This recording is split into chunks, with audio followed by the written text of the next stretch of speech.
पसंद न होने पर भी जबरदस्ती जिस लड़के से आप शादी करवा रहे हैं, मैं जान सकता हूं उसका बाप कौन है? ओके, ये जो लंबे बाल वाला पीछे पड़ा धूल चाट रहा है, उसका बाप कौन है? तुम हो? हमारे बचवा को एक थप्पड़ कम मार लिया तो बहुत ज्यादा रौब दिखा रहे हो। देखिए वीरप्पा जी, एक पुलिस ऑफिसर को उसकी पहनी हुई खाकी ड्रेस की वजह से ही रोब आता है। जब एक नेता को चुनाव में खड़ा करके जिताकर जब नायक बनाते हैं, तब उसके पीछे खड़ी जनता को देखकर ही उससे रौब आता है। लड़कियों को उनके पीछे खड़े लड़कों को देखकर रौब आता है। लेकिन मेरे पीछे जो लोग खड़े हैं वो कैसे चलते हैं, ये देखने के बाद ही डिपेंड होता है कि मेरे अंदर रौब आएगा या नहीं। अब आप बताइए, आपको किसके बल पर इतना रौब है? बैजुआ ये है हमार मदमस्त हाथी।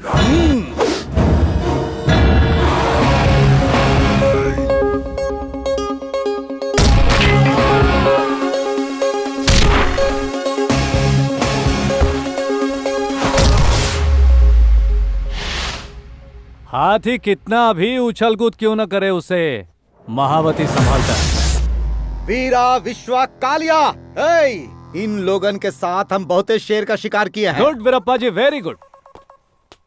लेकिन कुछ शेरों को ना छोड़ने में ही भलाई होती है। पूछे क्यों? क्यों? शिकार करने वाले ही शिकार हो जाते हैं वीरप्पा। Thank you. ये मेरा स्टेटस है वीरप्पा। अगर तुम्हारे आदमियों में से किसी ने इसे छू लिया तो समझो मैं हार गया, और अगर इसे पहन लिया तो समझो मैं मर गया।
उस लड़के के साथ हमारी बिटिया की शादी होने वाली है।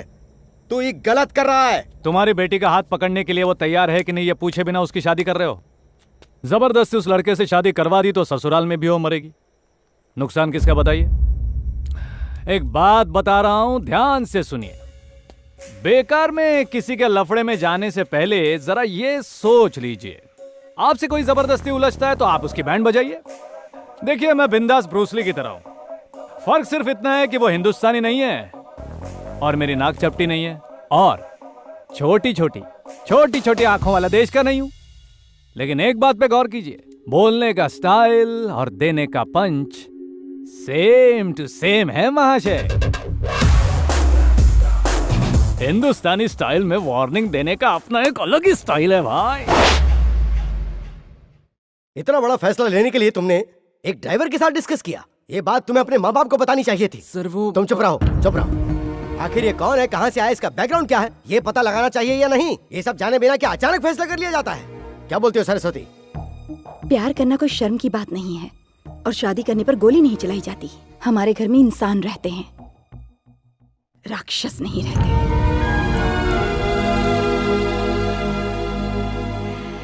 तुम हमारे प्यार की निशानी हो और तुम्हारे प्यार की हम इज्जत करते हैं।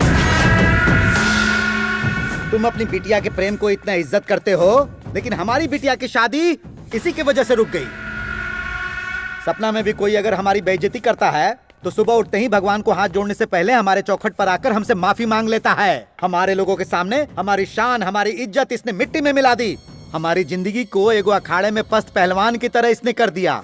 अगर शादी नहीं हुई तो हमारे लोगों के सामने हमारी इज्जत कहाँ रह जाएगी, और अगर हम चुप रह गए तो बेइज्जती के दर्द से हमारी जान चली जाएगी। वकील साहब, आप तो एक वकील है ना, तो कोई जवाब दीजिए। अरे न्याय कीजिए ना।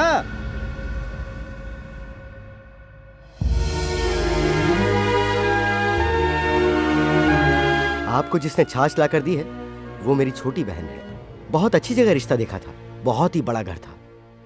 इतने अच्छे घर में जा रही ये बात जानकर मुझे बहुत खुशी हुई थी, पर अफसोस उस लड़के के दिल में मेरी बहन के लिए जगह है या नहीं ये जानने की कोशिश नहीं की। एक पढ़ा लिखा लड़का घर में बैठा हो तो हम उसे घर से निकाल भी सकते हैं, लेकिन एक जवान लड़की अगर शादी के बाद मायके में ही रह जाए तो उसे कैसे निकाल सकते हैं?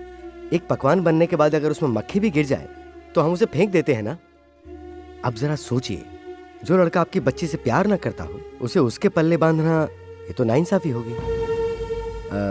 देखिए वीरप्पा जी, आपकी लड़की की शादी के लिए जितना खर्च हुआ है मैं उसे अपनी बेटी की शादी समझकर आपको देने को तैयार हूं।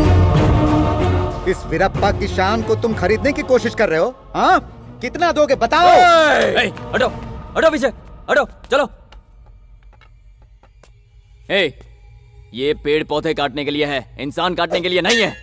अगर तुझे किसी को काटना है तो इसे काट। इसी ने सब कुछ किया है। हमारे घर की बेटी की आड़ में ये हमारी कब्र खोदेगा। इस घर का हर एक इंसान बहुत अच्छा है, इसीलिए आपको बिठाकर पानी के लिए पूछा। अगर उसकी जगह हम होते ना तो बोटी बोटी काट कर फेंक दिए होते। आई एम सॉरी सर, मेरी बहन की शादी रुक गई। इस गुस्से में मेरे पापा ने कुछ ज्यादा ही कह दिया। हो सके तो हमें माफ कर दीजिएगा। तू इनसे क्या बात कर रहा है? हमसे कहीं ज्यादा अच्छे इंसान है ये।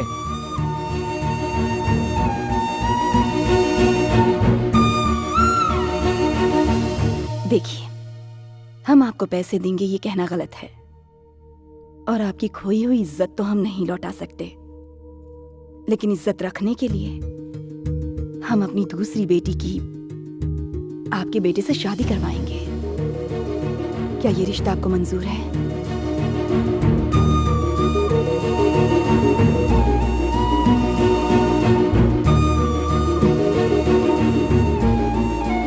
यहाँ की हालत देखकर मुझे नहीं लगता कि आप अपनी बुआ को यहाँ से ले जा सकेंगे। ऐसा लग रहा है आप उनके बच्चों की शादी में आए हैं। कुछ करो ना बॉस।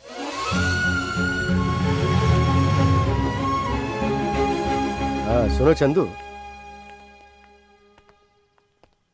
दुबई में तुमने बॉस की वाइफ की जान बचाई तो भी तुम्हें वहां से निकाल दिया गया था। इस बारे में मैंने कई बार सोचा, लेकिन आज मुझे उसका जवाब मिल गया। सामने वाला कितना भी अच्छा काम करे उसके बाद भी हम उसे कभी कभी रख नहीं पाते। जंगल में सांप को दूध पिला सकते हैं, लेकिन अगर वही सांप गलती से आपके घर में आ जाए तो उसे निकालना पड़ता है। देखो, शादियां तो संयोग से होती हैं, लेकिन वो आदमी तुम्हें यहां देखकर इतना इरिटेट इसलिए हुआ ताकि तुम शादी में कोई रुकावट ना पैदा करो। चंदू, तुम एक मेडिसिन की तरह हो, सही वक्त पर जान बचाते हो, लेकिन अफसोस हर मेडिसिन की एक एक्सपायरी डेट होती है। I hope you understand.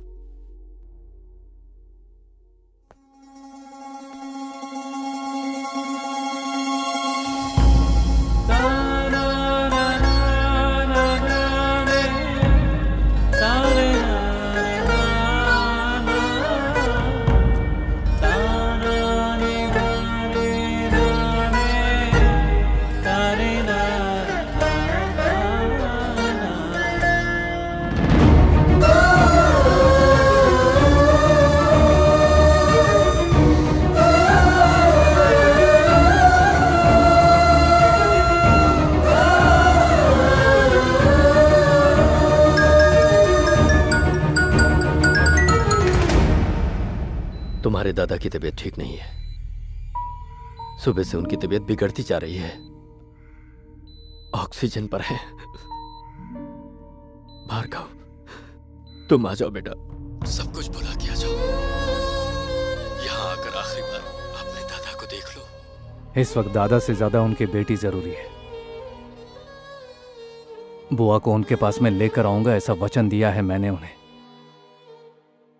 जब तक वो अपनी बेटी का मुंह नहीं देख लेते वो मर नहीं सकते, उन्हें जिंदा रहना होगा। उनसे ये बात कही है डैड, जो मैंने वादा किया है वो मैं पूरा करके रहूंगा। बस कुछ दिन और मेरी राह देखिए। आप उनसे इतना कह दीजिए प्लीज, प्लीज डैड।